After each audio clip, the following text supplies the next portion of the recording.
Bonjour, mon nom est Dr Tremblay de la Faculté de médecine de l'Université Laval. Aujourd'hui, je suis très heureux, excusez-moi, de vous accueillir pour une conférence au nom du GRISA.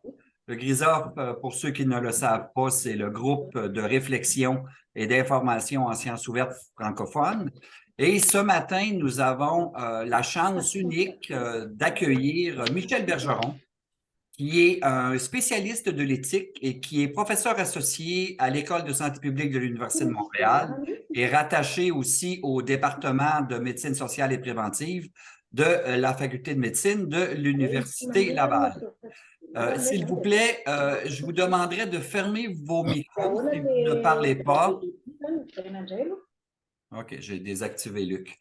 Dr Bergeron est consultant en éthique et en conduite responsable en recherche. Il œuvre en éthique de la recherche depuis au-delà de 30 ans. Détenteur d'un baccalauréat en chimie, qui est un point commun avec moi parce que je suis aussi détenteur d'un baccalauréat en chimie, de l'Université Laval et moi aussi de l'Université Laval, donc on a des points communs, et d'une maîtrise en éthique de l'Université Saint-Paul et de l'Université d'Ottawa. Il a été éthicien à l'Université de Montréal pour des questions d'éthique de la recherche de 2003 à 2014. Il est actuellement, comme je disais tantôt, professeur associé au département de médecine sociale et préventive de l'École de santé publique de l'Université de Montréal. Et il est aussi membre de la Commission d'éthique en sciences et technologies du Québec, membre externe du Comité d'éthique de la recherche et de l'intégrité scientifique du FRQ, donc le Fonds de recherche en santé, celui de nature et techno, membre du comité d'honneur de l'Institut africain de bioéthique, et donc ça peut être intéressant pour nos amis africains, membre de l'Observatoire international sur les impacts sociétaux de l'intelligence artificielle et du numérique, membre de la chaire UNESCO Éthique Sciences de l'Université à Toulouse et finalement, membre du réseau éthique médicale de l'association, là j'ai perdu ma ligne, je m'excuse, de l'Association canadienne des comités d'éthique de recherche. Et donc, vous voyez qu'il est extrêmement compétent. Aujourd'hui, il y a un titre assez intriguant. L'éthique, une délibération en contexte. Donc, sans plus tarder, je vous passe la parole. Et je demanderai aux gens, s'il vous plaît, d'éteindre vos micros lorsque vous ne parlez pas. Et après ça, à la fin, on aura une période de questions. Vous pouvez lever la main.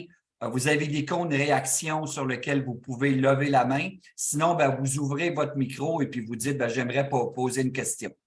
Donc, sans plus tarder, je laisse la parole au professeur Michel Bergeron. Merci, Dr Tremblay. Merci pour l'invitation. Merci aussi, Dr Lamarié, pour cette invitation à prendre la parole aujourd'hui.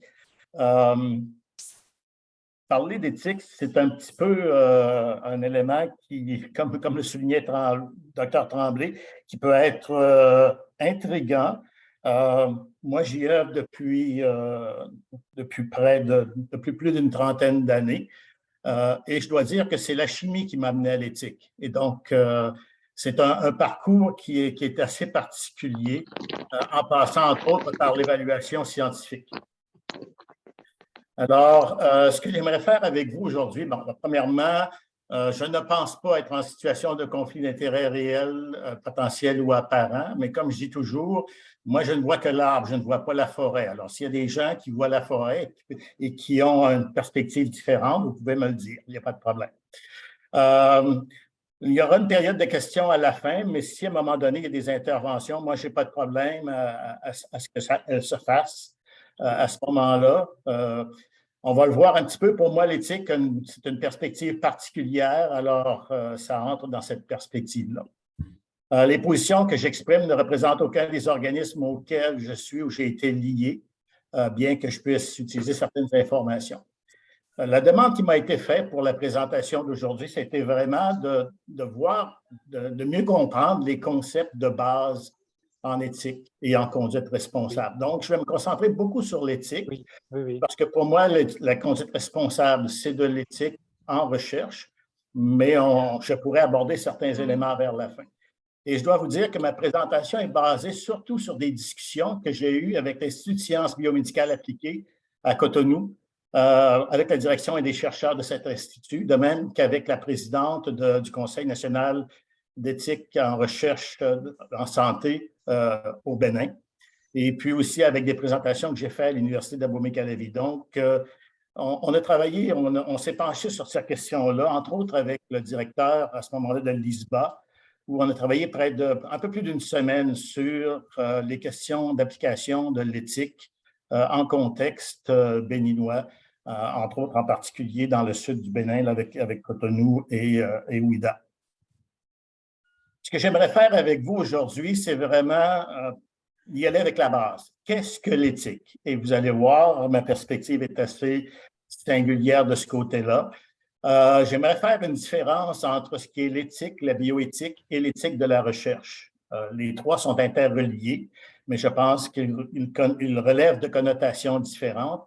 Et je terminerai rapidement avec les questions d'intégrité scientifique et de conduite responsable. Mais premièrement, qu'est-ce que l'éthique? Bien, ce que j'aimerais dire, c'est que l'éthique, c'est un contexte. C'est toujours en contexte. Moi, je travaille de cette façon-là. 4 volets, 3 concepts, une visée et un mode de délibération. On résume rapidement de cette façon-là. Si je commence avec le contexte, bien, le contexte dans lequel moi je travaille, c'est celui de l'éthique appliquée. Je ne suis pas philosophe de formation, donc tout ce qui est courant philosophique, oui, je les connais, par exemple, toutes les questions de déontologisme, de conséquentialisme et autres, mais je me situe vraiment au niveau de la réflexion éthique dans le contexte de l'éthique appliquée ou de ce que Marie-Hélène Parizeau à Laval appelle l'éthique situationnelle nord-américaine. Donc, c'est un contexte qui est bien particulier, mais ce contexte-là, il prend une couleur qui est celle de la perspective canadienne. Parce que l'éthique appliquée ne travaille pas de la même façon si on se situe, par exemple, en Europe, en Amérique, aux États-Unis ou en contexte canadien. Et donc, ma perspective sera vraiment la perspective canadienne. Cette éthique, ce contexte-là est basé sur une valeur, c'est le respect de la dignité humaine. Et lorsqu'on a travaillé à la rédaction du cadre éthique, la deuxième version qui a été publiée par les conseils subventionnaires fédéraux, bien, on a considéré cette valeur comme étant essentielle. Maintenant, quand on fait de la recherche en littérature, la question de respect de la dignité humaine, ça peut impliquer différents volets. Alors, on l'a décliné en principe pour nous permettre vraiment de l'appliquer sur le terrain, un peu comme il avait été fait dans le cadre du sport Belmont. Et donc, ces principes-là sont au nombre de 3 sur le respect de la personne, la préoccupation pour le bien-être et la justice. Cette éthique-là, ce contexte-là de l'éthique appliquée, bien, on le confronte toujours aux instances de portée internationale comme l'UNESCO, l'Association médicale mondiale, le Council of International Organization of Medical Sciences, etc. Donc, quand on regarde le contexte, la visée éthique, la perspective éthique, bien, on essaie toujours de ne pas se cantonner sur ce qui est unique au milieu, mais à le confronter à l'extérieur, ce qui nous permet d'avoir une réflexion qui est de type critique. Les valeurs, ben, ils peuvent être intéressantes. La valeur de respect de la dignité humaine est cruciale, mais elle peut ne pas être suffisante. Et c'est un élément, entre autres, que j'aborde dans le cadre d'un article. Lorsqu'on travaille avec les pays du Sud global, bien oui, le respect de la dignité humaine est là, mais aussi il y a une valeur qui m'est apparue importante et qui a été soulignée par Benatar aux États-Unis, qui s'appelle la solidarité.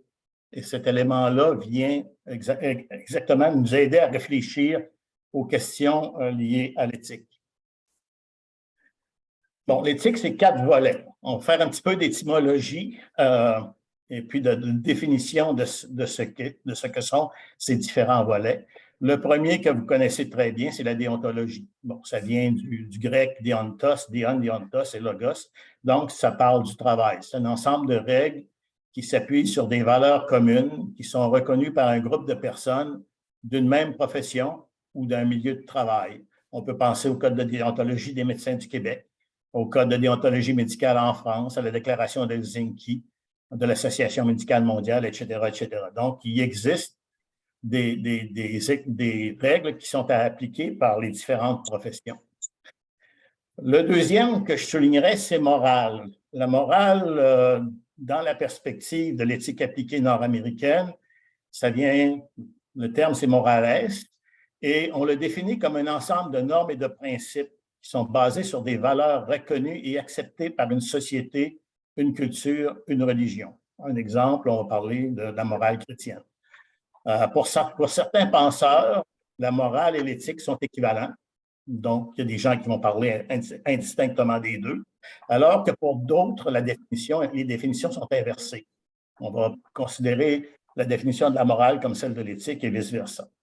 D'où l'importance, lorsqu'on lit, surtout en contexte francophone, d'avoir une idée de l'auteur, d'où émanent les textes que l'on regarde, et des auteurs pour bien comprendre dans quel contexte on se situe et pour ne pas être hors jeu lorsqu'on fait notre réflexion.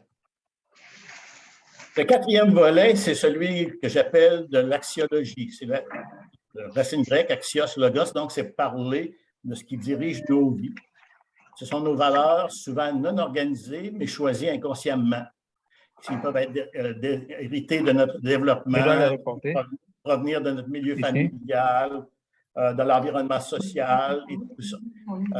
Ces éléments-là sont des aspects éthiques que j'appelle implicites, c'est-à-dire qu'ils ne sont pas formalisés. Excusez-moi si j'ai l'écouteur. Donc, par rapport au volet précédent qui sont de l'éthique explicite. Et je dois souligner que l'axiologie occupe une place importante. On doit la considérer parce que sans le prendre en compte, ce volet-là, ben, tout le développement, la réflexion éthique et morale risque d'être caduque. On peut développer des choses, mais leur application sur le terrain risque d'être inutile. Et donc, cet aspect-là de l'axiologie, surtout lorsqu'on travaille en contexte interculturel, bien, ça devient un élément important de bien comprendre ce qui est de cette situation-là. Et le dernier volet, c'est l'éthique. Pour moi, l'éthique, c'est une réflexion et une discussion sur les valeurs à appliquer en contexte particulier. Et donc, pour moi, l'éthique, c'est rien de fixé d'avance. On a des bases, on a certaines valeurs comme le respect de la dignité humaine qui entrent en ligne de compte, mais à partir de là, on a une réflexion et une discussion à faire qui tiennent compte du contexte, parce que qu'on se situe en France, qu'on se situe au Québec, qu'on se situe au Bénin ou en Côte d'Ivoire ou au Sénégal, par exemple, ben, on n'est pas dans un contexte qui est similaire. Il y a des valeurs qui sont présentes, qui sont différentes, et il faut réfléchir à cette situation-là. Je vous disais au départ que lorsqu'on a commencé à réfléchir à la situation de l'éthique, entre autres, en lien avec les institutions du Sud du Bénin, ben, on a passé plusieurs journées à réfléchir au contexte. Avec le directeur de l'ISBA, lorsqu'on s'est penché sur la question, bien, on a essayé d'identifier ces valeurs-là. Parce qu'on ne peut pas faire un travail éthique sans les comprendre, sans les expliciter, sans savoir ce qu'il en est. Et à partir de là, on peut faire une réflexion et une discussion. Okay? Je vais vous donner un exemple qui est très simple. Lorsque j'ai discuté avec le directeur de l'ISBA à l'époque, ben, il me disait, ben, un comité d'éthique de la recherche, par exemple, ça a une constitution minimale. Au Canada, bon, c'est 5 personnes, dont une personne versée en éthique. Mais ce qu'il me disait, c'est, chez nous, on n'a pas de personnes qui sont formés en éthique. Alors, comment on va faire pour constituer un comité d'éthique de la recherche qui va répondre aux exigences? Et on a réfléchi à ça, on a regardé les différentes possibilités, puis on en est arrivé à la conclusion que s'il n'y avait personne de versé en éthique, bien peut-être qu'une combinaison d'un sociologue, par exemple, de quelqu'un en sociologie, et de quelqu'un ayant une formation liée à certaines croyances, mais pouvait pallier à cette définition-là. Et ce qui est intéressant, c'est que cette formulation-là a été reconnue par les NIH. Et donc, on a pu aller de l'avant puis avoir cette reconnaissance-là du Federal Wealth Assurance aux États-Unis, même si la composition n'était pas celle prévue par les Américains. Donc, une réflexion qui est à faire, là, une réflexion qui est importante. Lorsqu'on regarde la réflexion et la discussion, ben on a, comme je vous disais, on a les aspects implicites et les aspects explicites. Les valeurs, elles peuvent faire l'objet d'un consensus, donc ça va assez bien pour prendre une décision, mais là où le travail éthique s'effectue, c'est lorsqu'il y a vraiment un conflit entre les valeurs. Et là, on a une réflexion à avoir. Je vais revenir tout à l'heure sur la question de la délibération éthique, mais c'est là que tout le travail éthique se fait. Qui est plus important. Puis un des éléments, je vais le souligner ici tout de suite, un des éléments importants, c'est lorsqu'on travaille en éthique, ce qu'on essaie d'avoir, c'est d'avoir un consensus. Donc, il peut y avoir des positions qui sont divergentes, légèrement divergentes. Si la divergence est majeure, ben, on discute, on essaie de réfléchir, on continue, on regarde les pistes de solution. Et donc, c'est très important de considérer cet aspect-là.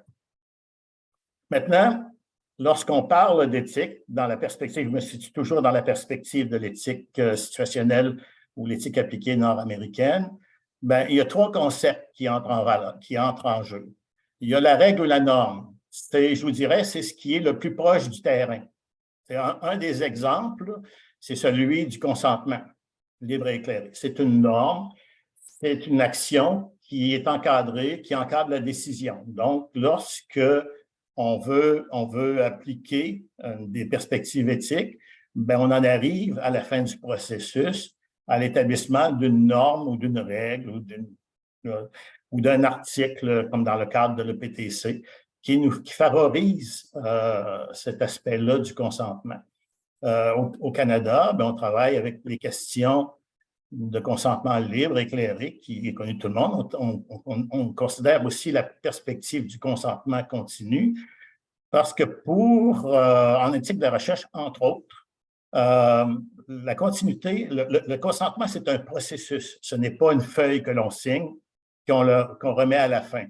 Ça dure tout le temps de l'implication de la personne et les informations sont à y véhiculer à ce moment-là.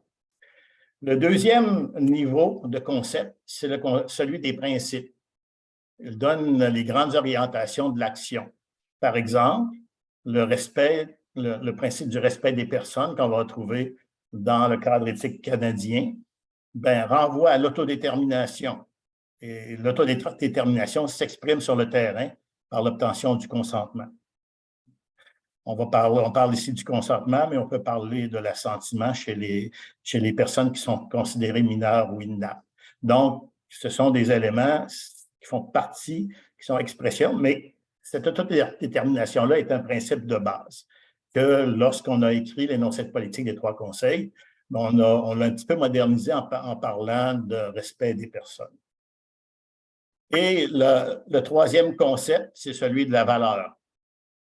La valeur, c'est un idéal à poursuivre.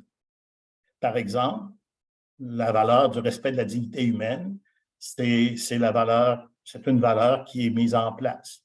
Puis, cette valeur-là se décline en principe, puis par la suite, bien, elle arrive à des règles ou des normes. Donc, la valeur, c'est l'aspect fondamental sur lequel on fait notre travail au niveau éthique. On va travailler, on va réfléchir aux valeurs en jeu, on va réfléchir à comment ces valeurs se transposent en principe, et à partir de là, bien, les règles absolument en découlent. Donc c'est important. En éthique, il est très important aussi de regarder les mots. Okay? Lorsqu'on prend un petit peu l'histoire de l'éthique de la recherche, bien, au début, on parlait de la personne qui faisait partie d'un projet de recherche comme de l'objet de recherche. Donc, au début, il y avait cet aspect de matérialité. La personne était un matériau sur lequel on faisait de la recherche. Ça s'est dépassé, ça a changé avec le temps et on a passé au terme sujet, la personne comme sujet de recherche. On retrouve beaucoup encore ce terme-là dans la littérature. Je dois vous dire qu'au niveau canadien, on a préféré aller une étape plus loin et parler du terme participant, parce que lorsqu'on travaille, entre autres, avec les populations autochtones, ou certains pays, certaines régions en voie de développement, bien, le sujet renvoie à l'assujettissement. Et donc, il y a une connotation négative avec le sujet. En utilisant le terme participant, bien, on voit une implication de la personne qui est inscrite, par exemple, dans un projet de recherche ou dans un milieu clinique, bien, qui s'inscrit là et qui, elle, peut participer, que ce soit de façon directe, en répondant à des questions ou autres, ou de façon indirecte. On peut penser à l'utilisation des données, on peut penser à l'utilisation du matériel biologique. Et donc, cette participation-là est présente. Bon, il y a des critiques qui nous disent que le terme participant n'est pas un terme adéquat. Je dis toujours, bien, si vous avez une solution ou un concept différent, bien, amenez-le. Il n'y a pas de problème, on va y réfléchir. On va voir ce qu'il y en est. C'est le meilleur, c'est ce qu'on considérait comme le meilleur terme à utiliser. Ça ne veut pas dire que il n'y en a pas des meilleurs que ça encore. Donc, comme toujours en éthique, ben, on est ouvert aux suggestions et aux considérations à ce niveau-là. Quand on parle de l'éthique, il y a une visée. Et moi, j'aime bien l'expression de Paul Ricoeur dans le livre Soi-même comme un autre, qui dit que la visée éthique, c'est la vie bonne avec et pour les autres dans des institutions justes. Ricoeur a écrit ça dans son texte en 1990, puis je pense que ça demeure toujours quelque chose qui est intéressant à considérer. Je me base sur une perspective langagière pour essayer de comprendre ce que dit Ricoeur à partir d'une référence que je vais vous donner à la toute fin. Mais pour Ricoeur, dans cette perspective-là, la vie bonne, c'est l'estime de soi. C'est la dimension du « je » dans la vie. Et donc, cet élément-là est important, c'est une des dimensions au niveau narratif. Avec et pour les autres, c'est la considération de l'autre, la dimension du tu. Okay? Dans le cadre du Congrès de l'Association francophone pour le savoir, qui s'était tenu au début de mai à Montréal, bien, on avait un colloque sur les aspects éthiques des partenariats université-industrie. Et là, il y a eu une intervention intéressante de quelqu'un justement du Bénin qui nous disait, bien, peut-être qu'il y a une hégémonie de la recherche du nord global vers le sud global, où les ressources sont plus grandes, les disponibilités sont plus grandes que dans le sud global. Et donc, à ce moment-là, bien, est-ce que toutes les dimensions du dessus sont prises en considération? On peut se questionner.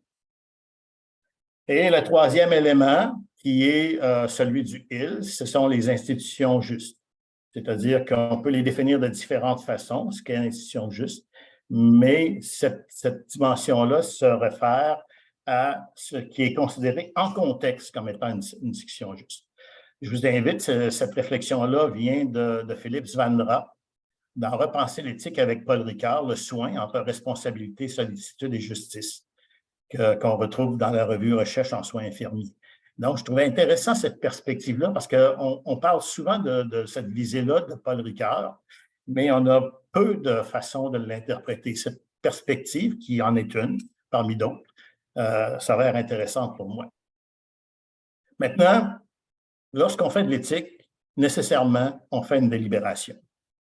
La délibération éthique, je vais vous la définir à partir de la définition que propose la Commission d'éthique en sciences et technologies du Québec, qui est une définition parmi d'autres, mais qui permet de comprendre, je crois, ce qui est la délibération éthique.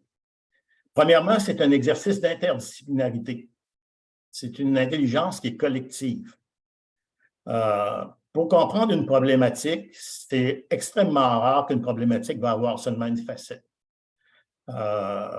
Je regarde dans certains types de projets de recherche, c'est intéressant, par exemple, dans certains types d'essais cliniques, d'avoir la vision d'un anthropologue pour pouvoir faire une certaine réflexion éthique, ou d'un sociologue pour tenir compte des différentes conceptions qui sont mises en place.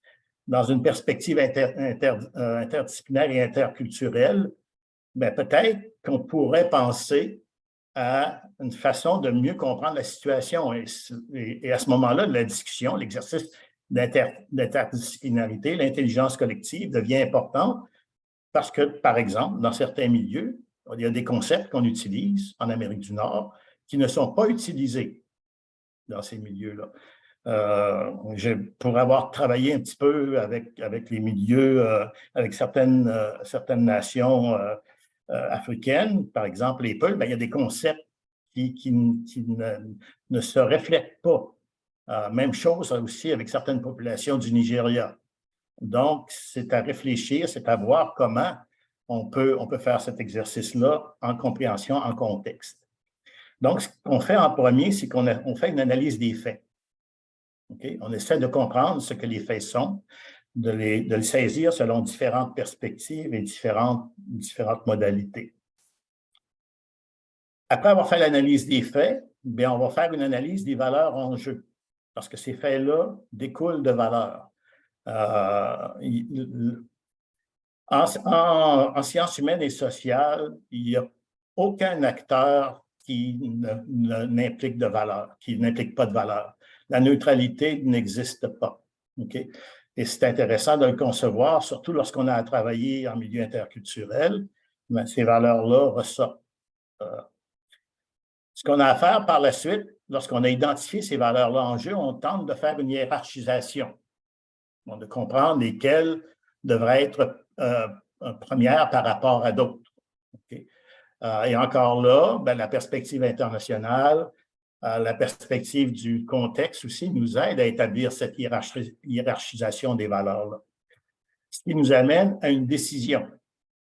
Okay? On oriente, donc, à partir de cette réflexion-là, l'analyse des faits, l'analyse des valeurs, la hiérarchisation de la valeur, on arrive à une décision, à une prise de position que l'on suggère. Okay? L'éthique, je vous dirais, son point fort et son point faible en même temps, c'est qu'elle suggère, elle ne dirige jamais. Et donc, oui, on peut s'entendre sur comme je disais tout à l'heure, sur des normes ou des règles après une discussion, mais lorsqu'on fait la réflexion éthique au point de départ, bien, cet élément-là est ouvert. Maintenant, quelle est la différence entre l'éthique, la bioéthique, et quelque chose comme l'éthique de la recherche? Bien, comme on l'a vu, l'éthique, c'est une réflexion et une discussion sur les valeurs à appliquer en contexte particulier. Okay? Et je mets beaucoup d'accent sur le contexte particulier parce qu'il éclaire énormément la réflexion, la visée et la délibération éthique. Donc, mais les 4 volets entrent en ligne de compte. La bioéthique, traditionnellement, c'est un des volets de l'éthique appliquée ou situationnelle. Si on regarde des textes plus anciens, là, fin des années 80, début des années 90, où on a eu une description de ce qu'est l'éthique appliquée, bien, initialement, c'était la bioéthique, l'éthique de l'environnement et l'éthique des affaires. C'était les 3 constituantes de ce qu'était l'éthique appliquée. Ça s'est complexifié avec le temps. On peut penser, par exemple, actuellement, à l'éthique de l'intelligence artificielle ou à l'éthique de l'utilisation des données massives. On est dans d'autres éthiques situationnelles. Mais ces réflexions-là, ils doivent continuer à se faire. Il y a 2 perspectives qui sont à l'origine de la bioéthique. Celle qui est, je dirais, dominante, c'est celle qui est en lien avec l'éthique médicale, qui a été développée par Elegers et Shriver et par le Canadian Institute of Ethics. Donc, c'est vraiment l'éthique au chevet du malade. Okay? Ça, c'est la perspective dominante. L'autre perspective que moi, j'aime bien parce qu'elle permet l'inclusion d'une perspective interculturelle, c'est celle de Yar et de Potter. Yar a développé le terme bioéthique vers le milieu des années 20. Potter, en 1971, en même temps que Leger a développé la sienne.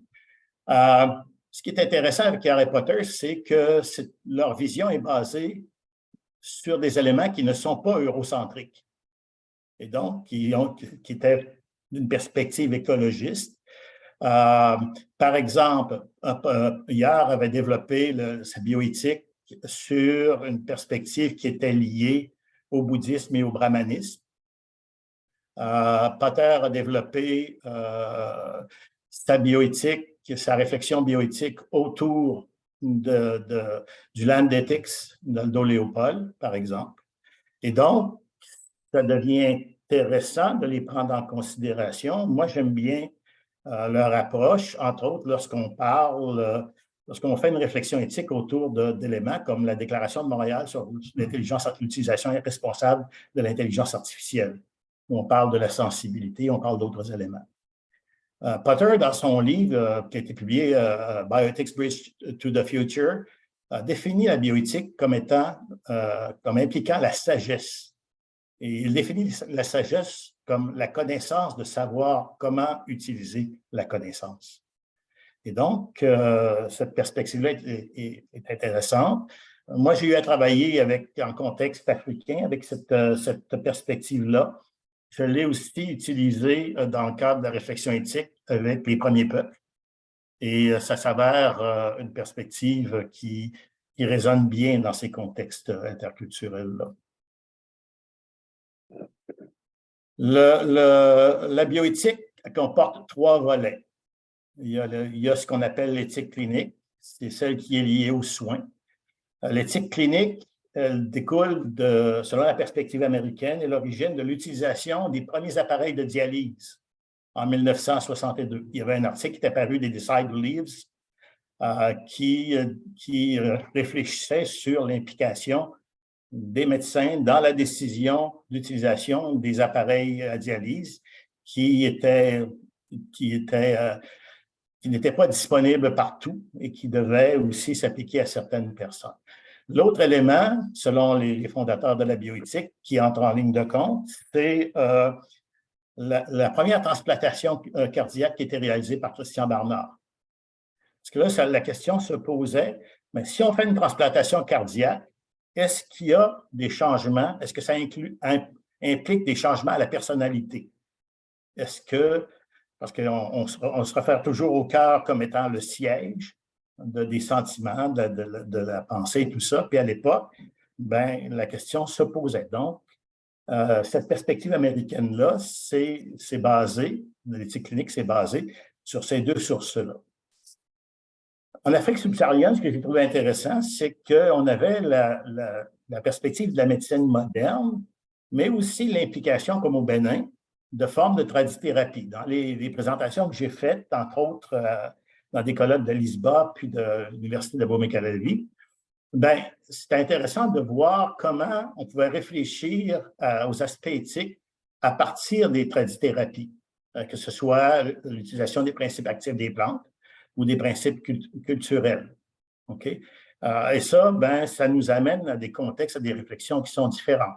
Et lorsqu'on a dans la même salle quelqu'un qui fait de la médecine moderne, quelqu'un qui fait de la tradithérapie, puis qu'on a en plus de ça quelqu'un qui vient des camps des forces armées, on est dans des perspectives de recherche qui sont tout à fait différentes. Et ça devient intéressant de voir comment les choses se côtoient. Maintenant, ce qu'on voit au Bénin, en tout cas la dernière fois que je suis allé en 2019, c'était qu'on voit de plus en plus de médecine traditionnelle, mais de médecine traditionnelle chinoise. Dans une ville comme Cotonou, les pharmacies de médecine traditionnelle chinoise pullulent maintenant. Okay? Et donc, font une compétition avec la médecine traditionnelle béninoise ou africaine.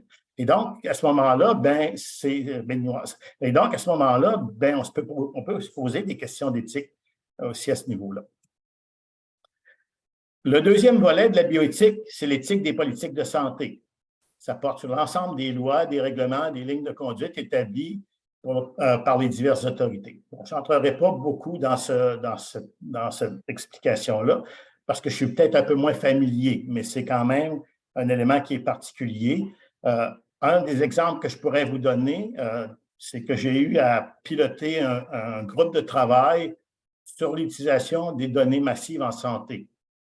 Bon, quelles étaient les implications éthiques de ça? puis qu'est-ce que ça pouvait avoir comme implication politique, ben on a réfléchi à tout ça. Le troisième volet de la bioéthique, c'est l'éthique de la recherche. Je dois vous dire que c'est celui avec lequel je suis le plus familier. Puis là, cette éthique de la recherche-là, elle porte sur le développement des connaissances au moyen d'une étude structurée ou d'une investigation systématique. C'est la façon dont on a choisi de décrire la recherche au Canada pour permettre d'inclure l'ensemble des disciplines et des champs de recherche. On ne s'est pas lancé comme il a été fait en Angleterre, dans un essai de définition de ce qu'est la recherche. En Angleterre, on s'est retrouvé avec 150 mémoires, tentait de définir ce qu'était la recherche. Alors, on n'a pas voulu se lancer là-dedans. On est parti avec des principes que je vous ai énumérés tout à l'heure et qui nous apparaissaient importants. Cet élément-là de l'étude structurée ou de l'investigation systématique qu'on peut interpréter, bien, elle conduit à l'implication d'êtres humains comme source de données. Okay. L'être humain est là, est présent, et les données proviennent de lui. Selon la perspective américaine, ben, l'éthique de la recherche origine de l'article d'Henry Beecher, publié en 1962, si ma mémoire est bonne, rapportant 22 cas de pratiques douteuses d'expérimentation. Okay, ça, c'est la base même. Mais ce qu'on voit, c'est qu'à partir des années 70, milieu des années 70, il y a eu la publication du côté des États-Unis de ce qu'on appelle le Belmont Report, avec les 3 principes qui occupent une place importante. Si on consulte les sites actuellement de l'OHRP, Office of Human Research Protection, ben, on renvoie toujours au rapport Belmont et ces 3 principes qui sont l'autodétermination, la bienveillance, bienfaisance et la justice. Donc, ces 3 éléments-là sont toujours présents. Du côté français, ce qui est intéressant, c'est qu'on va ajouter, par exemple, les principes de médecine expérimentale de Claude Bernard. Et ça va devenir un élément qui va aider à la réflexion éthique, qui va venir nourrir la réflexion éthique de ce côté-là. Si je poursuis avec l'éthique de la recherche, ben, lorsque j'essaie de penser à la situation, bon, moi, j'ai amené la perspective canadienne, qui est une perspective ouverte, parce qu'au Canada, on a décidé qu'on n'allait pas avec des lois, qu'on allait avec un énoncé de politique qui nous permettait de suivre plus facilement l'évolution de la recherche et donc d'apporter des modifications selon les besoins. Bon. Au Québec, ben, si on veut faire un changement législatif, ben, c'est lourd. C'est très lourd, ça prend du temps, puis on voulait être capable de suivre ce qui en était. Donc, on est allé de ce côté-là. Maintenant, l'éthique de la recherche en France et aux États-Unis, comme en Afrique subsaharienne, a des bases législatives.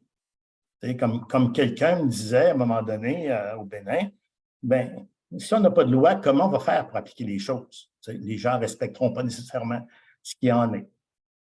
Ce qui est intéressant, c'est de voir, c'est qu'au Canada, l'énoncé de politique a été utilisé au cours des dernières années par les tribunaux.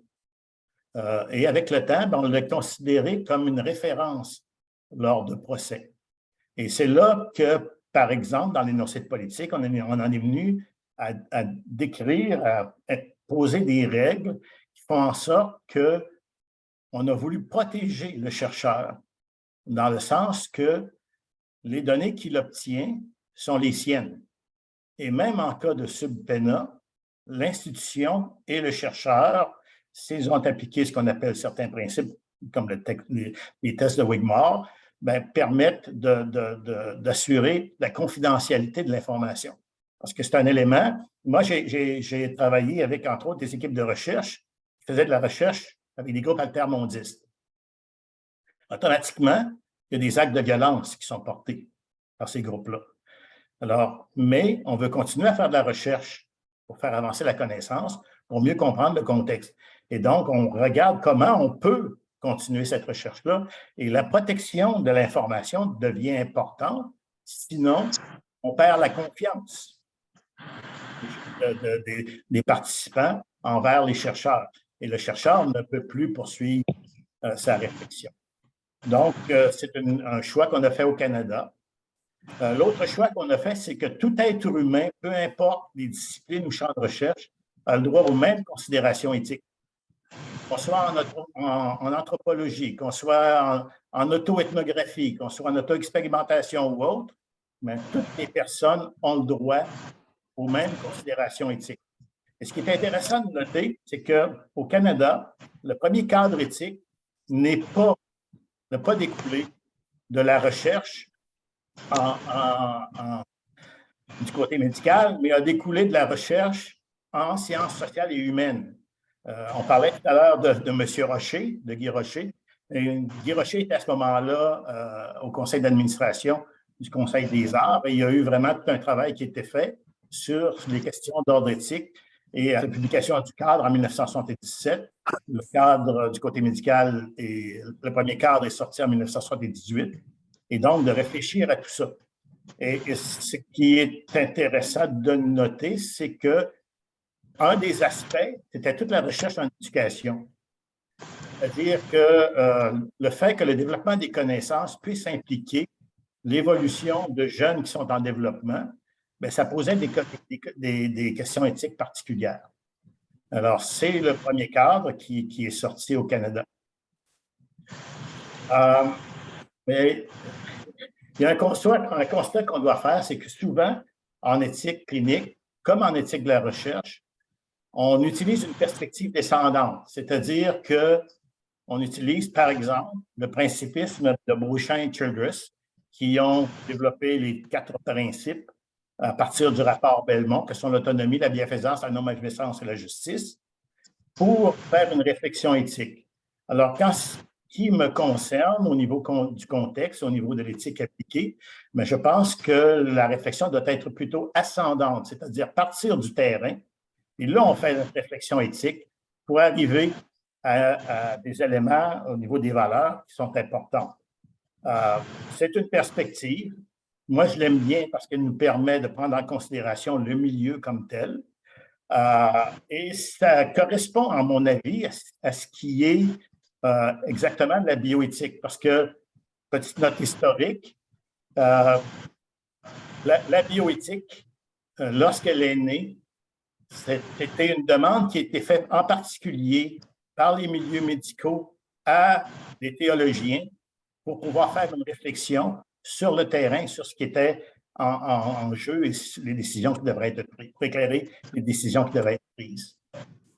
Maintenant, brièvement, parce qu'il nous reste peu de temps, mais la conduite responsable en recherche, je vous ai mis ici une suite de valeurs qui sont à la base de ces cadres éthiques-là.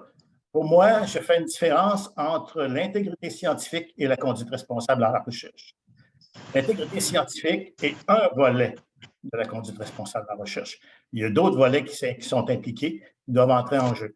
La liste des valeurs qui sont ici, c'est une liste de valeurs qui est tirée, entre autres, du cadre de référence sur la conduite responsable des FRQ. Okay? Et ça nous permet de nous orienter un petit peu au niveau de la recherche, au niveau de la conduite responsable. Comme je vous le disais, pour moi, l'intégrité scientifique, ce n'est qu'un volet de la conduite responsable.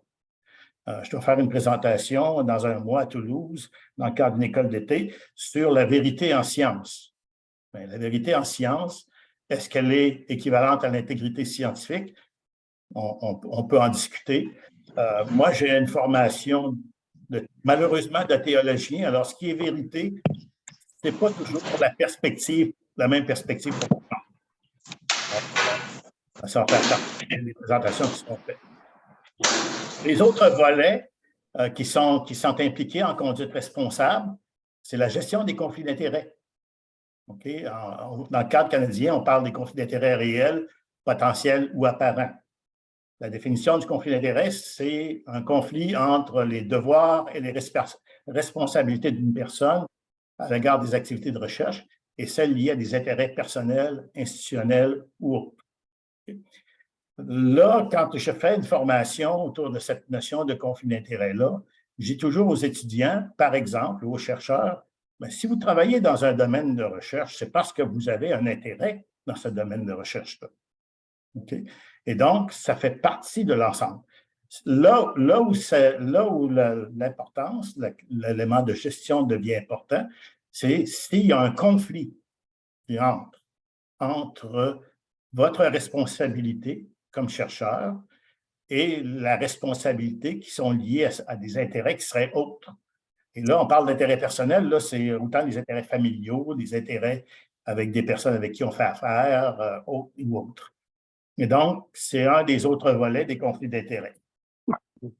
Un des éléments qui entre aussi en compte dans la conduite responsable, c'est l'attribution du statut d'auteur. Et au Canada, malheureusement, on a eu une expérience très triste au niveau de l'attribution du statut d'auteur. C'est ce qu'on appelle l'affaire Fabricant, qui a conduit au décès de personnes en ingénierie, justement à cause de conflits autour de l'attribution du statut de droit d'auteur. Et c'est un élément important, c'est la première réflexion au Canada, au milieu des années 90, autour des questions d'intégrité scientifique et de conduite responsable. Il y a la question des remerciements. Les auteurs, les remerciements, les gens doivent avoir eu un apport significatif. Comme auteur, par exemple, au développement de la connaissance, au niveau méthodologique, au niveau des aspects scientifiques. Les remerciements, c'est en lien avec les mêmes volets. Il y a toute la question de la gestion et de la demande des fonds. Il faut pouvoir avoir une certaine reconnaissance, ne pas être en manquement par rapport, par exemple, à des organismes subventionnaires, si on veut faire une demande de fonds. Il faut être intègre de ce côté-là. Même chose pour la gestion des fonds. Je veux dire, on ne peut pas utiliser des fonds à d'autres fins que ce pour quoi elles ont été déterminées. Et puis ça, les conseils subventionnaires, entre autres les conseils canadiens, ont un volet important à ce niveau-là. Puis la gestion des fonds, moi, ça m'est arrivé souvent quand je m'occupais de l'éthique de la recherche à l'Université de Montréal, mais d'avoir des téléphones, par exemple, des finances, pour me dire, est-ce que c'est acceptable d'avoir tel type de dépenses ou tel type de dépenses dans tel type de projet? Ça fait partie de la réflexion, des éléments qui entrent en compte, en ligne de compte, lorsqu'on parle de conduite responsable. Et un dernier point, c'est le respect des exigences en contexte. Donc, c'est de respecter les lois, les exigences, les cadres. Maintenant, l'éthique peut amener à dépasser ça. Par exemple, on s'est posé beaucoup la question sur l'application de l'article 21 du Code civil pour la recherche avec les mineurs majorinaires au Québec. Mais la réflexion éthique de base, c'était de dire, si on applique la version avant 2014 de l'énoncé de cet article de loi-là, peut-être qu'on n'est pas éthique. Moi, j'ai eu des chercheurs qui m'ont dit, Michel, moi, c'est de valeur, mais je ne contribuerai pas, je ne continuerai pas dans ce volet de recherche-là parce que je ne peux pas appliquer l'article 21. Alors, il y avait des décisions éthiques qui étaient à prendre, puis la réflexion éthique a amené à des changements au niveau législatif. Si vous me permettez, je vais dépasser, Dr. Tremblay, de quelques minutes pour compléter avec la conclusion. Pas de souci, allez-y. Donc, ce que j'essaie de faire, c'est vraiment de vous brosser rapidement des éléments de base de l'éthique. Okay? On a parlé beaucoup moi, j'ai travaillé beaucoup avec les milieux franco-français, belges, avec les milieux aussi d'Afrique de l'Ouest subsaharien, avec certains pays du Maghreb sur ces notions-là. Je pense qu'il y a une réflexion, tout un travail qui est à faire, puis parfois, on n'a peut-être pas une compréhension qui est suffisante de ce qu'est la démarche éthique. J'ai eu une question à un moment donné, j'ai fait une présentation à HEC Montréal. Et il y a un chercheur qui m'a dit, Monsieur Bergeron, vous avez l'énoncé de politique des 3 conseils qui comporte 325 pages. Pouvez-vous me résumer ça en une phrase? Alors, j'ai dit, c'est bien simple, c'est le respect de la dignité humaine. Si on a ça comme élément de base, mais tout le reste de la réflexion éthique, ça va nous aider à réfléchir aux aspects éthiques d'un élément. Puis le chercheur, à ce moment-là, il m'a dit, moi, je vous déteste. Ça m'arrive parfois là, que les gens me détestent. C'était en disant, moi, je suis arrivé ici pour votre présentation, puis je pensais que j'allais avoir du noir et du blanc, mais il dit, je me rends compte que lorsqu'on fait une réflexion éthique, on est toujours dans le gris. Et je dis, bien, bienvenue, c'est ça le travail de la personne en éthique. On est dans des situations qui sont floues, on essaie de déterminer des balises, mais ce n'est pas toujours évident. À cela, au niveau du respect de la dignité humaine, bien, surtout lorsqu'on travaille en milieu interculturel, bien, je pense qu'on doit entrer aussi en considération la valeur de solidarité. Moi, ce qui me frappe beaucoup, c'est toute la question de la vaccination en lien avec la COVID-19. Comment il y a eu des ententes comme quoi on pouvait envoyer des vaccins, on pouvait faire bénéficier les pays en voie de développement de vaccins, et comment concrètement ça n'a pas été pris en compte. Donc, les pays du Nord global ont gardé pas mal les vaccins sans les distribuer nécessairement toujours aux pays du Sud global. Donc, cet élément-là, pour moi, est important. En éthique de la recherche, je vous le disais tout à l'heure, on essaie de dépasser. Oui, on essaie de respecter les lois, mais il peut arriver certains moments où ce n'est pas le cas. Bon, le premier projet de recherche que j'ai eu à évaluer, c'était un projet qui était pour les gens souffrant de sida en phase terminale. Okay. Donc, on avait préparé tout le projet, on avait suivi toutes les règles liées à la confidentialité. Puis le chercheur est parti avec ça. Il est allé faire du terrain à San Francisco, il est allé faire des entrevues. À un moment donné, il me rappelle, il me dit « Michel, ça ne marche pas. » Je dis « Pourquoi ça ne marche pas? » Ben, il dit « Je ne suis pas capable de recruter parce que les gens ne veulent pas que leur participation soit confidentielle. » Ben, j'ai dit « Pourquoi? » Ben, il dit « C'est tout simplement parce que ce qu'ils m'ont dit, tout le monde, c'est parce que ça donnait une signification à leur mort. » Et donc, ce qu'on a fait, c'est j'ai ramené cet élément-là de réflexion au comité d'éthique, puis on a tout simplement décidé de passer outre la confidentialité, parce que pour nous, c'était plus important de respecter ce que les personnes voulaient à ce niveau-là. L'éthique, c'est donc un espace de réflexion et de discussion interdisciplinaire et interculturelle sur les valeurs et les principes en jeu en contexte. J'aime beaucoup dire que c'est un espace de créativité. Je suis président du comité d'éthique de l'École nationale de cirque au Canada, à Montréal. Et je dois dire que ça m'a amené à réfléchir encore plus loin à ce qu'était l'éthique. Et cet espace de créativité-là devient important parce qu'il faut être capable de réfléchir hors cadre. Okay? C'est beau la législation, mais la réflexion éthique dépasse ça parfois. Alors, il faut être capable de faire preuve de créativité, de voir comment on peut en arriver à une réflexion, puis à la protection des participants ou au respect des participants en même temps qu'au respect des chercheurs. Et c'est un lieu de réflexion critique et de remise en question. J'en ai parlé tout à l'heure avec l'article 21 du Code civil au Québec. On peut se permettre de remettre en question des choses. La réflexion éthique, elle est basée là-dessus, puis elle doit permettre cet aspect ou cette perspective critique par rapport à certaines situations.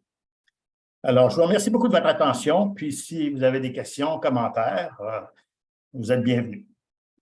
Ben, écoutez, d'emblée, je voudrais vous remercier pour, votre disponibilité, votre grande générosité dans votre exposé. Vous avez fait un exposé excellent sur les grands principes.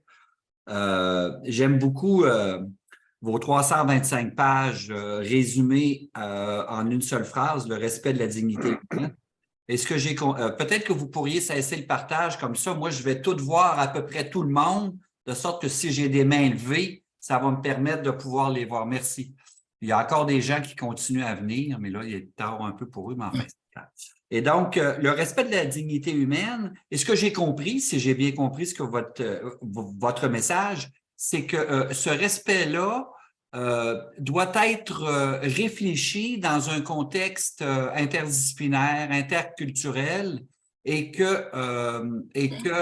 là, si je me trompe, vous me le direz, ce qui est bon pour le pays A, ben, n'est peut-être pas bon pour le pays B parce que les valeurs qui tiennent compte du respect de la dignité humaine peuvent être peut-être différents dans le pays A et dans le pays B. Est-ce que j'ai bien compris? Tout à fait. Ce qui est important, c'est lorsqu'on travaille en éthique situationnelle, c'est de prendre en compte ce qui est à un endroit, à un moment. Okay? On a des objectifs quand on fait une réflexion éthique, mais un des éléments que j'aime apporter, c'est toujours la perspective des petits pas. C'est-à-dire qu'on réfléchit, on a une situation, on peut avoir un objectif qui est à plus long terme, mais on essaie tranquillement de progresser et d'arriver vers cet objectif-là, vers ce qu'on appelle la visée éthique dans la réflexion. Et donc, il faut partir du contexte pour pouvoir faire ça. Sinon, comme je disais tout à l'heure, on risque d'être hors jeu. On peut c'est peut-être, puis là, je vais être un peu critique, là, mais lorsqu'on ne fait qu'appliquer des règles, on a tendance à avoir une approche éthique qui est plus de type administratif qu'une réflexion éthique de base. Et lorsqu'on a écrit l'énoncé de politique des 3 conseils, le PTC 2, ce qu'on voulait, c'est que la réflexion éthique puisse se faire.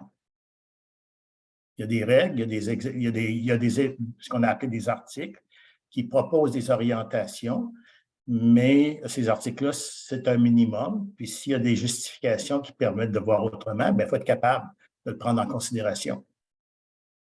OK. Bien, écoutez, la discussion est ouverte. Si vous voulez mettre vos questions dans le chat ou si vous avez une version française dans l'onglet « Discuter », vous êtes les bienvenus. Moi, j'ai ouvert le mien, donc si vous mettez des choses, je vais le voir. Sinon, bien, écoutez, la parole est à vous. Je vous suggère de lever la main et puis je vous donnerai la parole et je vois tout de suite que j'ai des mains levées, notamment le professeur Lemarié. Étienne, la parole est à toi. Oui, merci. Merci beaucoup pour cet exposé très éclairant. J'aurais plein de questions, mais je vais commencer par une question simple. Éthique, espace de réflexion et discussion sur les valeurs à appliquer dans un contexte particulier. Oui. Ça me paraît très clair. Vous avez parlé de valeurs. Est-ce que pour valeur, c'est synonyme de morale, de valeur morale? Pas nécessairement. Parce que, comme je vous le disais, comme je l'expliquais tout à l'heure, pour moi, la morale, c'est une prise en considération des aspects culturels, religieux et autres. Okay. Par exemple, la morale catholique n'est pas nécessairement la morale islamique.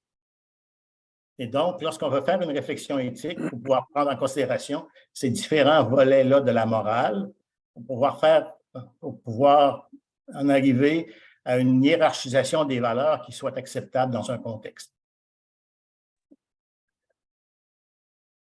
Oui, si je peux me permettre, une deuxième question qui est pratique. Vas-y, la parole est à toi. Oui, si j'ai bien compris, vous avez chez vous des comités d'éthique.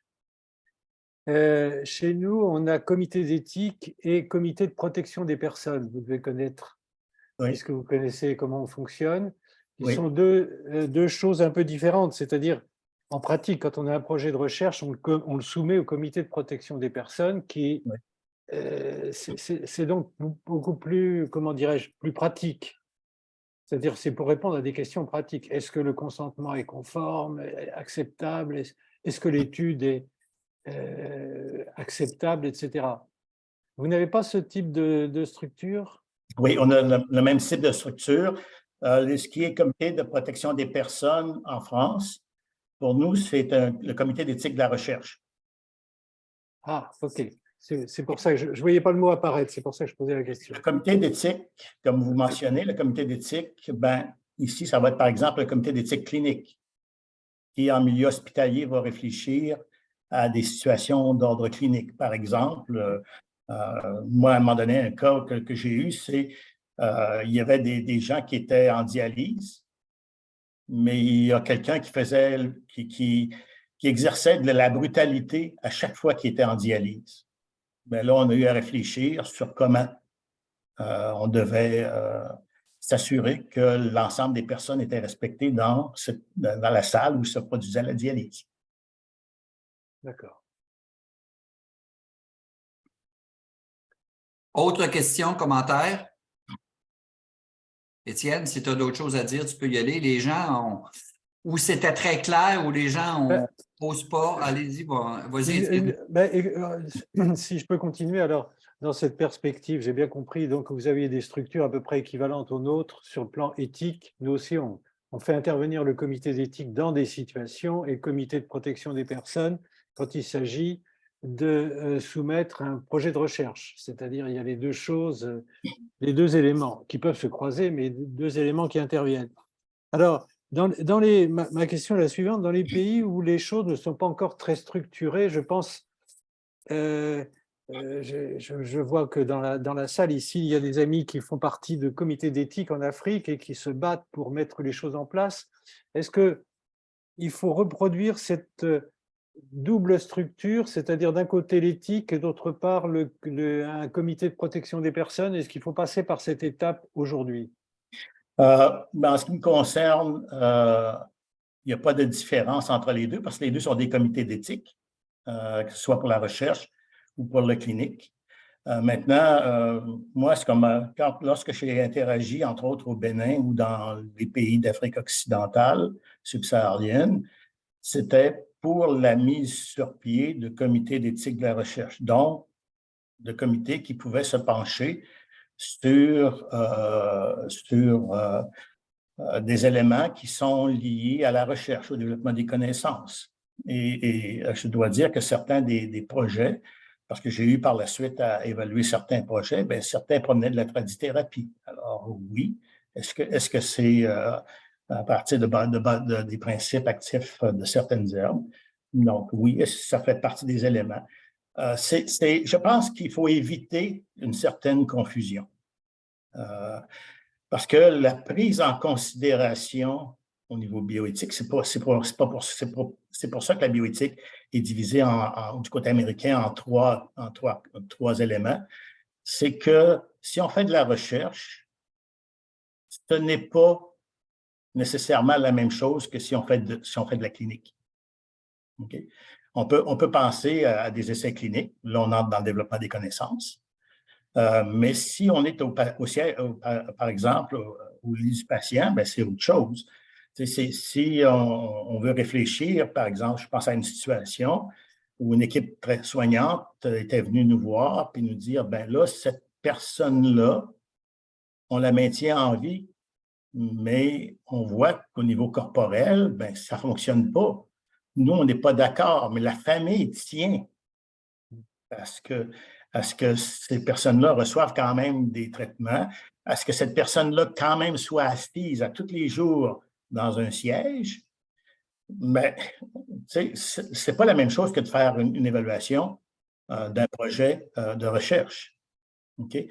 Dans ce cas-là, on se pose toujours la question, parce que là, on a dit, bien, OK, vous arrêtez le traitement, puis on a eu l'appui de la Cour. Mais la question, c'était, on est revenu avec l'équipe de recherche par la suite, pour voir l'équipe soignante, pour voir ce qu'il en était. Puis les gens ont dit, bien, au moment où on a cessé le traitement, bien, le patient a commencé à relaxer dans son lit, à se détendre. Puis tranquillement, il est parti. Mais là, le problème, c'était le fait de vivre le deuil au niveau de la famille. Alors, ce sont des considérations qui sont différentes d'un projet en éthique de la recherche, par exemple d'un essai clinique. Alors, pour moi, les deux sont nécessaires. Il faut pouvoir discriminer entre les deux. Je ne pense pas qu'un comité qui soit, par exemple, en éthique clinique, puisse faire de l'éthique de la recherche. Bon. C'est des considérations qui sont autres, qui sont différentes. Les cadres sont différents. Les éléments, tu sais, je pense chez vous, M. Lemarié, le comité de protection des personnes puis le comité d'éthique, c'est des éléments qui sont différents. Et moi, j'ai des étudiants qui m'ont dit, moi, je suis capable de faire du travail en éthique du côté clinique parce que c'est du 1 à 1, souvent, mais je ne suis pas capable de faire du côté de la recherche parce que là, c'est des centaines, parfois des milliers de personnes. Si on va, par exemple, avec des essais cliniques de phase 3 ou de phase 4, ben, c'est des milliers de personnes qui sont impliquées. Puis moi, je ne suis pas capable de prendre une décision pour des milliers de personnes. Alors, chacun a ses aptitudes, puis travaille de cette façon-là. Écoutez, il y a beaucoup de questions dans le chat. J'en ai une, entre autres, de notre ami Yvon Gonessa, qui est, si je ne me trompe pas, à Bangui, en Centrafrique qui pose la question, est-ce que la télémédecine est éthiquement correcte? Ben, est-ce que la télémédecine est éthiquement correcte? Je vous dirais, encore là, moi, je reviens toujours à la question du contexte. Elle peut l'être, elle peut ne pas l'être. Moi, j'ai évalué des projets de recherche qui n'étaient pas en médecine, mais qui étaient en psychologie, par exemple, qui utilisaient les techniques liées à des thérapies virtuelles. Bon, c'est une façon de voir. On a posé des balises pour que ça puisse se faire adéquatement. Alors, je pense que l'éthique n'est pas là pour empêcher le développement des connaissances, mais pour permettre aux connaissances de se développer de façon telle à ce qu'il y ait un respect de la personne. Exact. OK. Il y a une question. Luc Samisson de Madagascar. Luc, si tu veux ouvrir ton micro, peut-être ta caméra, la parole est à toi. Oui. Est-ce que vous m'entendez? Oui, on t'entend très bien. Et bonjour à tous et merci beaucoup. Félicitations à Bergeron pour cette présentation qui a été très claire, comme il dit. Ma question se rapporte surtout à l'éthique de la recherche, puisque dans les pays, comme vous le savez, donc, ça commence maintenant avec les essais cliniques. Et dans les pays du Nord, vous avez déjà beaucoup d'expérience concernant le comité d'éthique en recherche. La question qui se pose, dans vos pays, surtout au Canada, quels étaient, disons, les protocoles de recherche qui ont des problèmes et qui avaient des avis négatifs de la part du comité d'éthique? Je ne suis pas certain d'avoir bien saisi votre question, M. Samisson. Oui. Disons, les données qui ont été traitées au niveau du comité éthique concernant la recherche,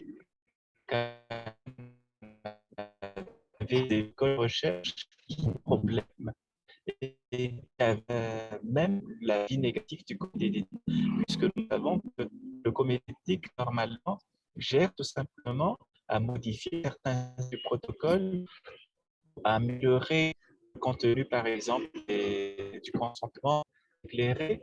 Mais y avait-il déjà au Canada des demandes d'approbation du comité d'éthique qui ont avis négatif? Et c'est tout dans quel domaine? La question est très difficile, Luc, parce que le son coupe. J'avoue que je suis désolé, mais on te comprend très mal. Si tu veux passer par le chat, je vais écrire ta question résumée dans le chat et je la poserai pour toi. Donc, on va passer la parole, si vous voulez, à Cheikh Tidane Cissé, qui est gynécologue obstétricien à Dakar. Bonsoir à tous. Merci au professeur Bergeron pour sa présentation fort intéressante. Moi, je voulais d'abord, dans un premier temps, faire un commentaire et voir si mon appréhension est partagée par notre honorable conférencier. Alors, il y a combien d'éthiques? Est-ce qu'il y a une éthique? Pourquoi je pose la question? Bon, parce que beaucoup, parfois, considèrent l'éthique comme la philosophie. Bon, est-ce qu'il ne s'agit pas d'une dissertation entre le bien et le mal? Et comment mettre en pratique des principes qui sont en fait énoncés depuis la nuit des temps? Parce que finalement, les notions dont il a parlé sont très variables en fonction des contextes. Ces notions sont influencées fortement par les considérations socioculturelles, le système de valeurs de la communauté concernée. Et souvent, on a tendance à confondre l'éthique avec l'éthique moderne qui, en fait, est dérivée de la Déclaration universelle des droits de l'homme de 1948. Alors, est-ce qu'il y a une éthique pour l'Afrique, une éthique pour l'Amérique du Nord, une éthique pour pour peut-être l'Asie, etc. On est tenté de penser. Alors, qu'est-ce qu'il pense de cette première réflexion avant de poursuivre peut-être plus tard? Peut-être un premier élément. Moi, j'ai parlé de l'éthique situationnelle, de la perspective dans laquelle on est. Je n'ai pas parlé des courants philosophiques en éthique. Je sais que traditionnellement, au niveau des développements de la science, comme par exemple si on prend des textes de Ladrière, on peut considérer l'éthique comme étant partie de la philosophie. Maintenant, en Amérique du Nord, il y a un courant qui est celui de l'éthique appliquée, qui a voulu s'inscrire à l'extérieur de la pensée philosophique, qui l'inclut, mais qui ne se résume pas à la pensée philosophique. Donc, c'est un élément qui est important. C'est pour ça, entre autres, que les théologiens ont été les premiers interpellés pour la réflexion liée à la bioéthique. L'autre élément, oui, le contexte est important, mais comme je disais dans la présentation, ce contexte-là, on essaie il est toujours souhaitable de confronter les résultats de la réflexion et de la discussion à ce qui existe à l'extérieur. Je prends comme exemple, du côté américain, les premiers textes de Dewey au niveau de la réflexion. Mais Dewey, au niveau de la réflexion, ses premiers textes philosophiques, mais c'était seulement la réflexion à l'intérieur des États-Unis qui comptait. Et ça amenait la réflexion à certaines dérives. Donc, c'est important, comme je le disais au point de départ, de référer, vous parliez tout à l'heure de la Déclaration des droits de l'homme, on peut parler de la Déclaration universelle de la bioéthique, on peut parler de la Déclaration universelle des premiers peuples, des populations autochtones. Ce sont tous des cadres avec lesquels on peut réfléchir et qui peuvent nous permettre d'éviter de se renfermer dans un contexte particulier. Le contexte est important parce que l'éthique, elle doit se développer en tenant compte du milieu, mais elle doit aussi pouvoir être réfléchie en lien avec ce qui existe à l'extérieur. Et donc, ça amène cette ouverture. L'important quand on fait une réflexion éthique, c'est de ne pas se replier sur soi-même ou ne pas se replier sur un contexte, mais de l'ouvrir pour permettre de faire la réflexion adéquate et une réflexion critique. Il y a une question dans le chat et puis je la trouve extrêmement intéressante. Ah, OK, j'ai Luc qui vient d'envoyer sa question. Donc, quels sont les problèmes d'éthique qui sont les plus fréquents au Canada en matière d'essais cliniques? C'était le résumé de son intervention. Je dirais qu'un des problèmes les plus importants que moi je peux voir, c'est lorsqu'on fait des essais cliniques, c'est toute la question de la gestion du conflit d'intérêts dans un premier temps, qui est important. Je veux dire, si vous avez un essai clinique qui est fait par quelqu'un par un médecin qui est actionnaire aussi de la compagnie ou bon, qui a un intérêt particulier à la compagnie, bien, ça me pose question au niveau éthique.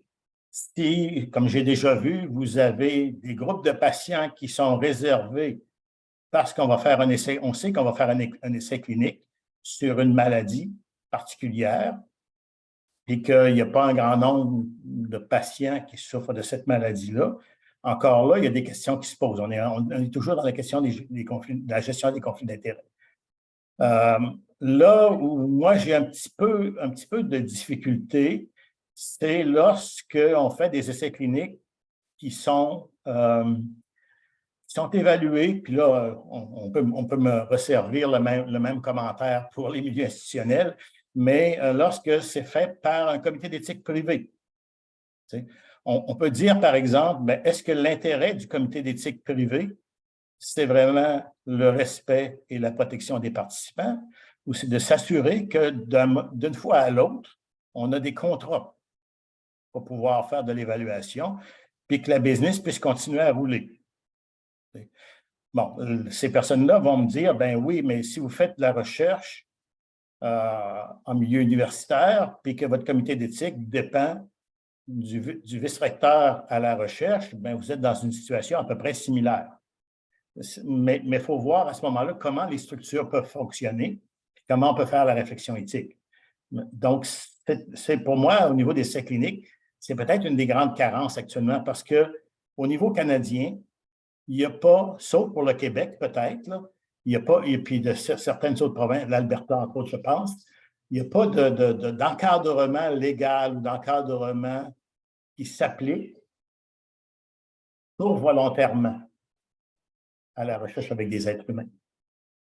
Si, par exemple, parce que là, le non-site politique des 3 conseils est devenu un standard au niveau canadien, bien, si un comité d'éthique n'applique pas les non-sites politiques, il n'est pas en faute, parce que lui, il n'est pas financé par cet organisme-là.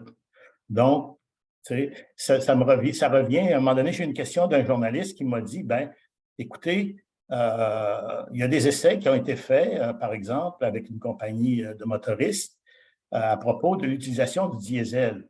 Et est-ce que ça va être des impacts?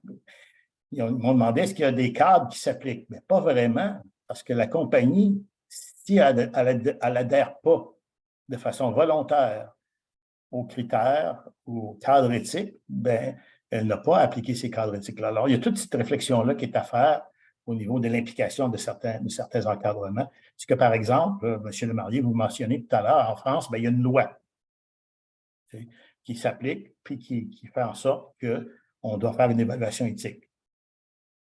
OK. Avant de Alors, passer... Yves, est-ce que je peux poser ma deuxième et dernière question? Vas-y, Cheikh. Voilà, donc, on sait que l'éthique repose sur plusieurs principes. Si je prends les soins, l'éthique dans les soins, l'un des principes, c'est l'équité. C'est-à-dire que le soignant a l'obligation d'utiliser les meilleurs protocoles et moyens pour favoriser la réussite. C'est un peu l'obligation de moyens.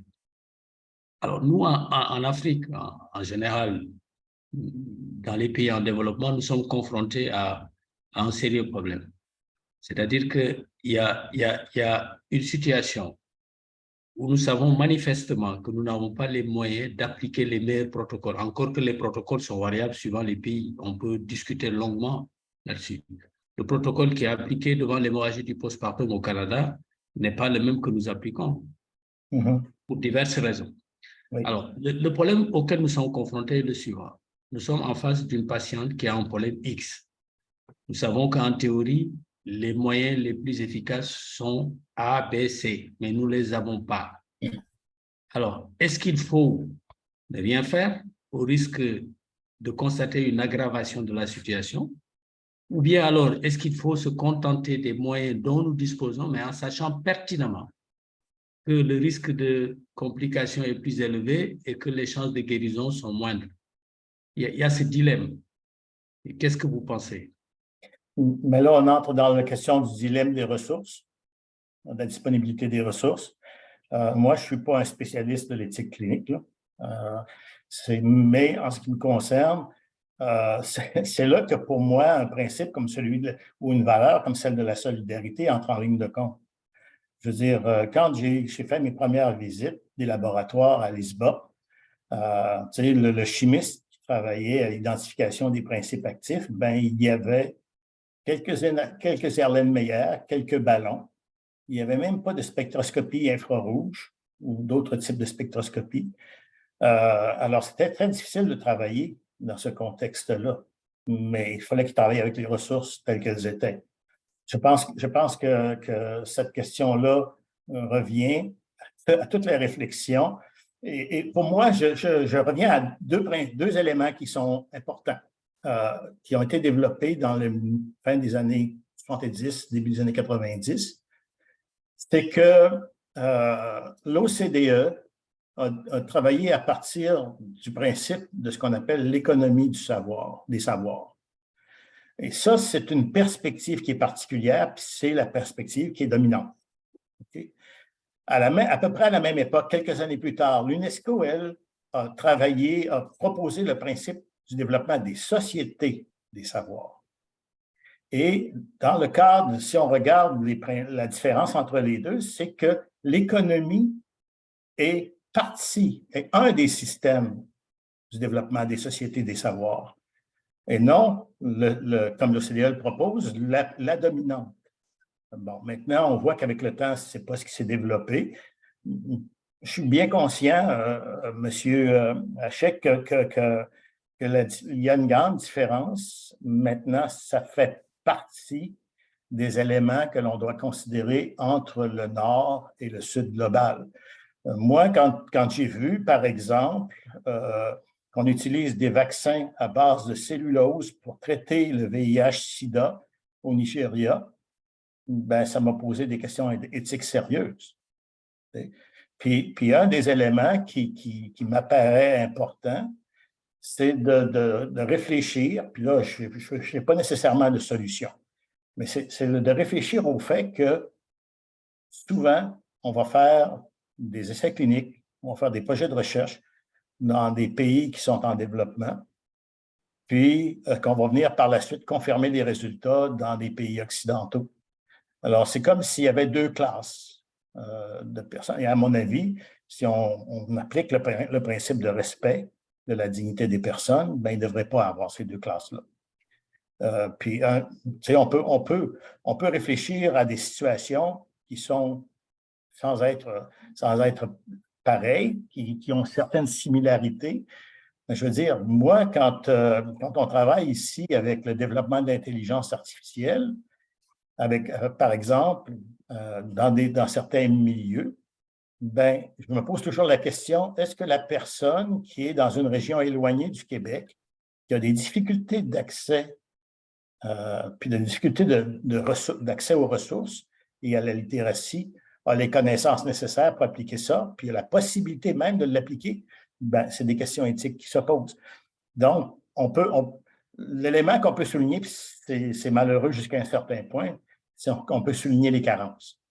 On peut souligner au niveau de la réflexion éthique, là où il y a un manque.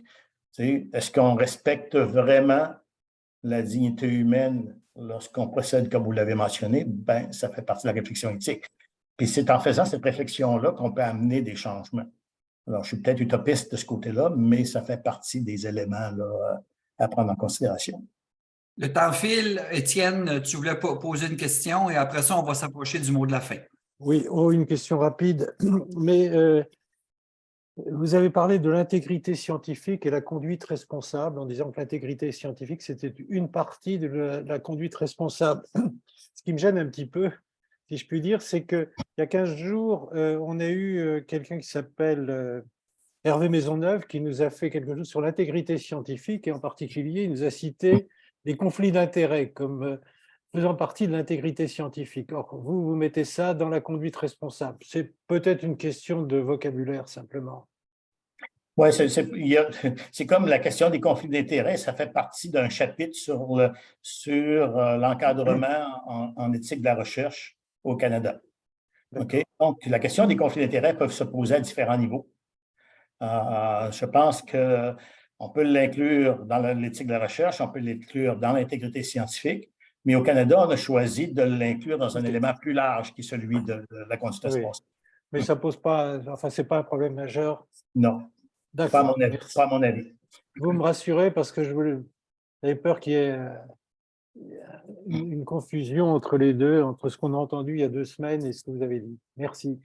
Non, je pense peut-être, si vous me permettez un commentaire additionnel, c'est que moi, j'ai eu à siéger sur des comités internationaux au niveau des questions d'intégrité scientifique. Puis encore là, c'est une question de compréhension du milieu, du contexte particulier, parce que dans certains milieux, l'intégrité scientifique va être comprise de façon différente.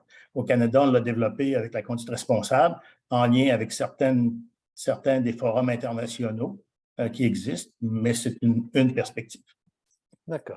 Écoutez, avant de passer le mot de la fin à Étienne, si je fais une espèce de résumé de cette excellente présentation, ben, je résumerai, vous l'avez dit tantôt, tout repose sur le respect de la dignité humaine. Et à partir de là, ben, si tu es à droite, à gauche, au centre, ben, naturellement, il y a des aspects interculturels qui vont venir jouer sur comment, à travers ton exercice, comment à travers ta fonction, tu vas avoir le respect de cette dignité humaine-là en tenant compte de tes valeurs personnelles, de tes valeurs culturelles, de l'endroit où tu vis, ton niveau socio-économique, les moyens qui sont mis à disposition. Donc, c'est un petit peu comme ça que je résumerai la conférence. Et je vais passer le mot de la fin à mon ami Étienne. Et je remercie tout le monde pour votre présence assidue. On est monté jusqu'à 42 personnes en présentiel, c'est-à-dire sur le lien YouTube ce matin. Donc, c'est excellent. Mais je vous rappelle que la conférence va être déposée sur notre chaîne YouTube. Et pour ceux qui ne le savaient pas, allez sur YouTube général, tapez Grisoff et vous allez avoir toutes les conférences qu'on tient depuis maintenant presque 3 ans. Toutes les conférences sont là. Étienne, pour le mot de la fin. Et si vous ne faites pas partie de notre listing, n'hésitez pas à nous envoyer un mail pour qu'on vous rajoute. Eh bien, merci beaucoup. C'était vraiment très, très intéressant. Et la prochaine visioconférence est prévue le jeudi 8 juin. Et ce sera une conférence du professeur Denis Bertrand, qui est un professeur de sémiotique à Paris-Sorbonne, et qui nous fera une conférence sur le sujet général, c'est savoir et vérité. Il va nous parler de ce qu'est la sémiotique d'ailleurs, pour commencer, la perception du sens, sensible, narratif, cognitif, etc. Des notions qu'on ne connaît pas, nous, en médecine, en santé. On connaît la sémiologie, mais on ne connaît pas la sémiotique. On n'a pas tout ce registre. Et en l'écoutant plusieurs fois, je me suis aperçu que c'était un registre qui nous était très utile pour analyser certaines situations. Et quand on parle de savoir et vérité, on est directement concerné. On l'a vu durant cette pandémie. Voilà, ça c'est la prochaine conférence, donc dans 15 jours, et nous en aurons une autre le jeudi 22 juin, qui sera consacrée au numérique, que nous ferons avec Yves pour faire un petit point sur le numérique, ses enjeux et aussi ses aspects éthiques. Nous aurons à en parler à ce moment-là. J'aurais pu vous poser une question à ce sujet-là, mais ça aurait débordé encore un peu plus. En tout cas, merci beaucoup pour votre présentation, c'était passionnant. Merci beaucoup pour votre invitation.